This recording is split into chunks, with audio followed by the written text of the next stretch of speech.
Mata adalah panglima hati. Segala yang kita kerjakan adalah wujud misteri yang bergejolak dalam hati. Baik, buruk, kejam, pilu, sampai kisah ironis, semua akan kita kuak di sini. Menembus mata batin.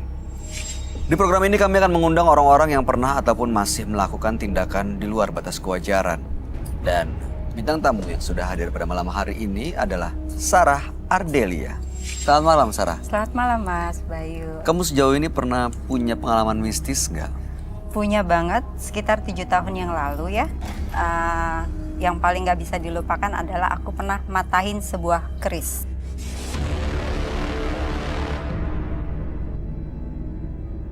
Sebenarnya kerisnya tuh dari punya teman. Oke, punya teman. Nggak tahu kenapa, aku sedikit lupa kisahnya. Pokoknya ada sama aku. Dan kejadian ada suatu hari malam, aku emosi. Terus gitu, tiba-tiba emosi gitu kan. Banting-banting tembok, ya kan, nggak taunya patah. Apa dampak? Dampaknya sih yang jelas, yang ada di keris masuk ke badan aku. Apa yang ada dalam keris? Dalam keris itu aku kayak berupa ular melingkar aja. Berlangsungnya cukup lama. Sekitar 2 tahunan ya aku seperti itu. Jadi seketika di antara jam 11, jam 12 ke atas itu aku udah melata aja sendiri dengan spontanitas. Pernah diobatin nggak? Maksudnya ditanya ke nggak tahu orang yang bisa ngelihat gitu? Pada akhirnya setelah 3 tahun kejadian kayak gitu ya aku pergi ke orang pintar ya diobatin sih walaupun proses ya. 3 tahun diobatin masih ada kayak ular di tulang belikat gitu. Dan suka kalau jam 12 malam tuh suka ngoceh beberapa bahasa. Ngocehnya apa dan berapa bahasa? Aku merasa sadar, tapi yang ngoceh itu bukan aku, kayak bahasa Jawa, bahasa Sunda, terus bahasa daerah lainnya gitu loh. Jadi bener-bener ngoceh, kayak nenek-nenek ngoceh. Keris itu masih disimpan? Udah nggak ada, Udah saya nggak nggak ada. tahu lagi. Dan sekarang udah nggak pernah kejadian kayak gitu lagi? Alhamdulillah hari ini ular. udah nggak kejadian lagi gitu. Baik, mudah-mudahan sekarang dan kedepannya nggak pernah kejadian seperti itu lagi ya, Sarah. Amin. Baik, kami akan langsung ajak Sarah untuk bertemu dengan partisipan yang pertama. Baik. Berikut ini akan hadir seorang perempuan yang mengaku memiliki sosok khodam dari leluhurnya. Malam hari ini kami akan panggil dia dengan nama samaran. Kami persilahkan Rahayu.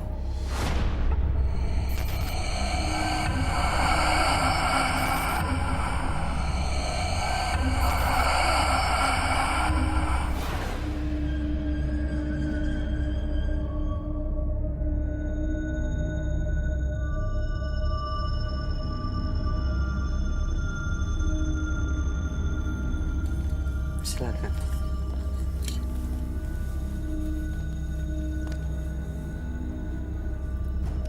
Selamat malam Rahayu. Malam. Apa yang mau kamu ceritakan? Ya, saya di sini ingin mengusir aura-aura negatif di badan saya yang mengikuti saya selama ini. Sejak kapan merasa diikuti aura negatif? Sudah lama. Awalnya karena apa? Leluhur turunan. Leluhur turunan? Ya.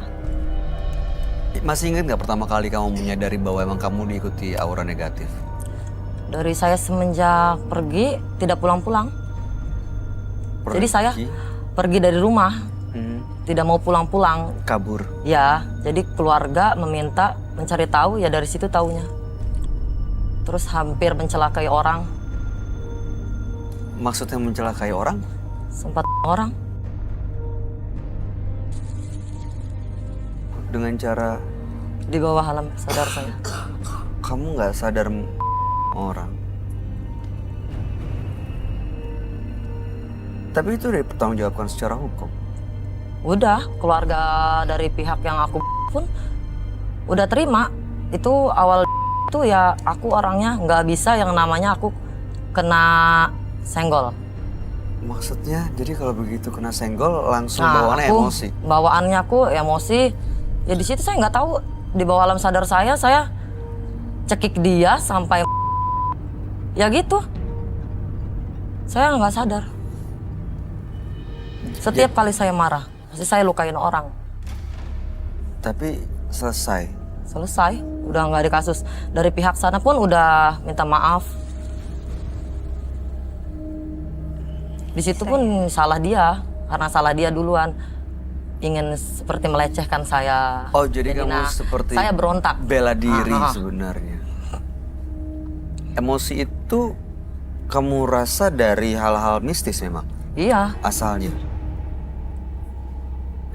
Dan itu dari leluhur? Iya, katanya dari leluhur itu ada 4 makhluk halus. Kata siapa? Semua orang dari satu daerah ke daerah lain, saya bertanya, bahkan orang tua saya bertanya, kenapa ini anak saya tidak pulang-pulang? Dilihat dari sini, dari sana, orang pinter sana sini. Ada yang mengikuti saya, nenek-nenek berambut panjang segini. Dan ini yang jahat sama saya, ada dari leluhur turunan buyut. Oke, itu baru satu, masih ada 3 yang lain. Ada keris katanya di badan saya. Sama dari kuburan kuno depan rumah.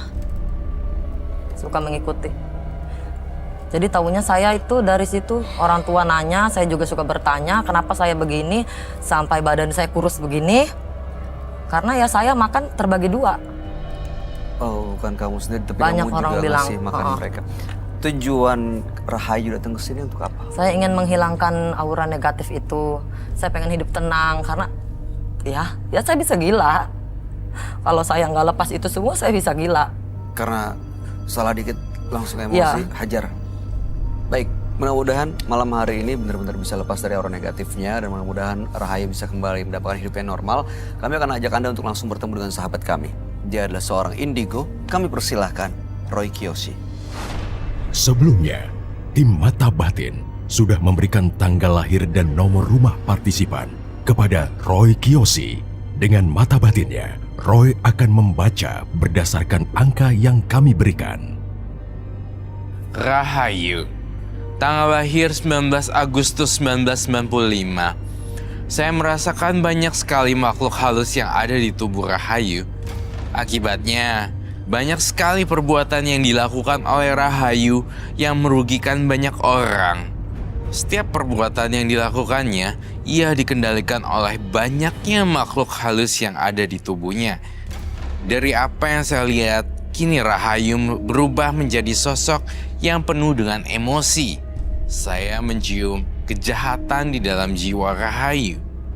Rahayu telah dirasuki oleh sosok iblis, bertanduk dan menyeramkan.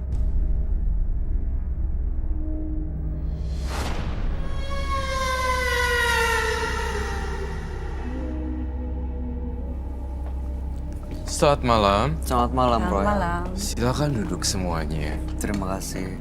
Silakan semuanya. Oh, sebelum saya membacakan namanya, saya ingin sekali butuh cap jempol. 3 jari. Kenapa, Roy? Ini Saya ingin tahu. sidik jarinya dia. Iya. Kau ambil 3. Oke, 3 jari.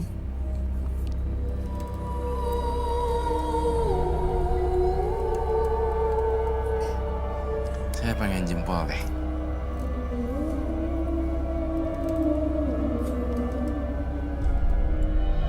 Oh, dia dihuni makhluk halus.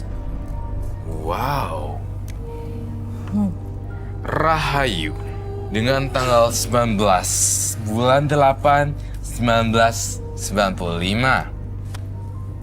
Rahayu ini tadi merasa diikuti oleh sosok aura negatif dan itu adalah warisan dari leluhurnya yang membuat dia emosional. Sering waktu itu marah dan kesenggol orang, langsung emosi.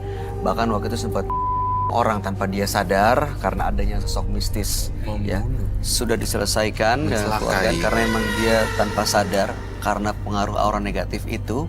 Dan makanya malam hari ini sebenarnya datang ke sini untuk melepas semua aura negatif yang nempel di dirinya dia karena sudah mengganggu dan sempat dibawa ke dukun juga. Katanya ada 4 sosok yang ngikutin, salah satunya adalah Nenek-nenek berambut panjang. nenek-nenek panjang. Got it, Jill. Yes. Udah masuk. Enggak, no. Dia udah keluargaan karena waktu itu dia bela diri. Jadi ingin dilecehkan. Oke. Dilecehkan dan akhirnya dia melakukan itu tanpa dia sadar karena ini hal mistis. Jadi memang sudah selesai. Oke. Karena itu isu yang sangat sensitif kan. Ya. Saya melihat gambaran nenek-nenek yang sangat menyeramkan sekali. Sejak kapan sih ngerasa diikuti oleh nenek-nenek? Sejak umur belasan lah, 17-an. Dan menurut kamu nih nenek-nenek membantu kamu kah? Jahat, dalam kejahatan dia membantu saya. Dalam kejahatan dia membantu kamu. Artinya dia itu bukan sosok yang baik ya? Bener. Neneknya rambutnya dikuncir. Panjang ya.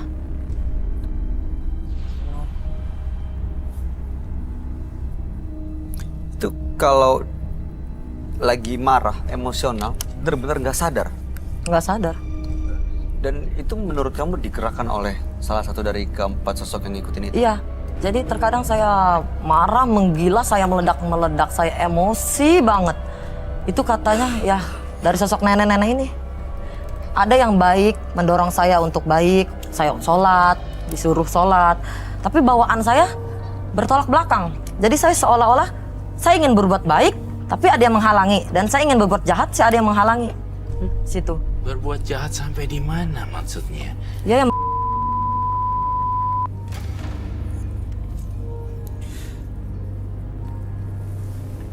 Orang tua pernah ngasih tahu bahwa memang keluarga ada yang pernah melakukan hal mistis atau memelihara Ada. sesuatu. Dan kenapa kamu yang diwariskan sosok hodamnya? saya tidak tahu. Ini sosok yang sangat aneh, Bay. Iya. Seorang nenek-nenek tapi tinggal tulangnya. Kemudian juga... Hah? Iya benar. Kayak gini. Tapi rambutnya... apa itu ya? Panjang tapi putih. Ntar kita lihat di sini ada white color. Nah, Tulang-tulangnya kelihatan gitu. betul sekali. Tulang-tulangnya kelihatan sekali semuanya. Namanya juga makhluk halus ya. Jadinya enggak beraturan gitu. Emang bener kalau dia emosional tuh karena sosok ini, Roy? Benar sekali, Bay. Dia ternyata jujur. Oke, jadi emang dia benar-benar nggak sadar yang melakukan apa-apa. Nggak sadar melakukan apapun. Nenek ini ya kalau saya bilang ini jahat loh neneknya. Bisa dibilang ini nenek ini mengendalikan Rahayu ketika dia bengong, kosong, Berarti memang mikirin masa lalu, mikirin yang sedih-sedih, seperti itu. Thank you. Wajahnya, ekspresinya, tatapan matanya, ini kayak memang menggambarkan sosok yang buas dan menyeramkan. Emang. Ini yang mengendalikan Rahayu ya? Iya. Rambutnya tuh sebenarnya nggak putih loh. Rambutnya sebenarnya nggak hitam loh. Putih gitu loh kayak. Putih nenek-nenek. Iya putih nenek-nenek badan gitu loh. Lo pernah lihat kan? Kakek-kakek pernah lihat juga. Apa? Kakek-kakek pun. Kakek-kakek juga, nenek-nenek juga. Ya, ada dua. Jadi kakek-kakek, nenek-nenek sama yang dua itu, ya itu keris. Di badan katanya ada keris saya, ada nenek-nenek, ada kakek-kakek, saya ada keris dan saya diikutin makhluk halus dari depan rumah kuburan kuno. Dari kecil. Kamu sekarang teriak deh sekenceng-kencengnya. Saya pengen tahu nih, mohon maaf ya. Dengan segala kerendahan hati sekali, saya tidak bermaksud menantang. Tapi saya pengen, ini Rahayu, ini makhluk halus. Mau dong, saya ngeliat makhluk halusnya muncul di sini dan teriakan yang keras-keras banget. Kalau dia lagi Sekenceng-kencengnya. emosi, seperti Saya apa rasa kelihatan? waktu pas dia emosi, dia langsung keluar makhluk halusnya. Oh, Cobain deh. kamu mau coba panggil ya? Buka aja maskernya, ntar kita blur, teriakin. Iya, silakan.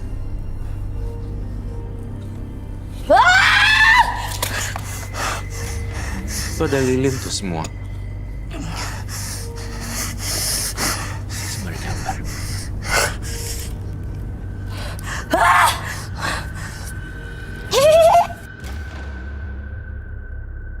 Nenek-nenek yang ada dalam tubuh situ, keluar!